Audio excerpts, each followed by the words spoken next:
বাতাসে গাছ ভেঙে পড়ে যাচ্ছে, উঠতে পড়ে যাচ্ছে, কিছুতে কিছু বোঝা যাচ্ছে না। এমনি সময়ও গাছ, একটা গাছের পাতা শুকিয়ে পড়ার যে সময়, তার আগেই গাছের পাতাটা শুকিয়ে পড়ে যাচ্ছে।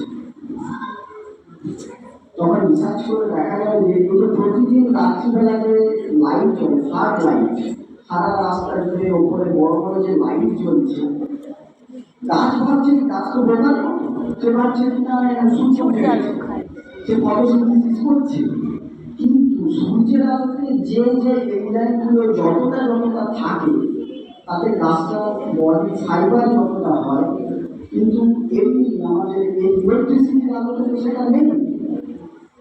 তাতে কি হচ্ছে, গাছটা বাড়ছে, ঘুরছে, মানে ফাস্টফুড তৈরির মতো, কিন্তু তার কোনো স্ট্রেংথ থাকছে না, সে অল্প বাতাসে নুয়ে পড়ছে, ভেঙে পড়ছে।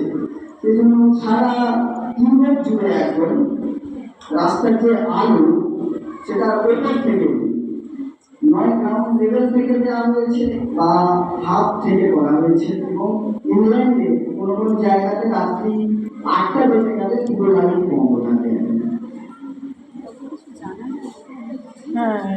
আমরা রিসেন্টটা নিয়ে একটা জিনিস লক্ষ্য করেছি যে জোনাকি কমে যাচ্ছে, যেটা নিয়ে আমরা এখন কাজ করছি, যেটা নিয়ে আমাদের এখন কাজ চলছে।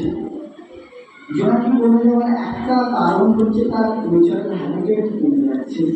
ওরা একটু ঝোপঝাড় জাতীয় গাছপালা পছন্দ করে।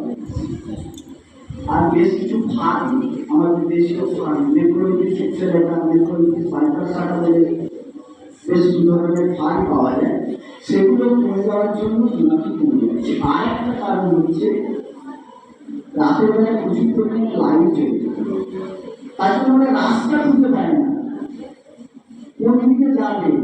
যে একজন সামনে যাচ্ছে, তার আলোটাকে লক্ষ্য করে যে যায়, তাহলে জোনাকি যে আলো জ্বলে,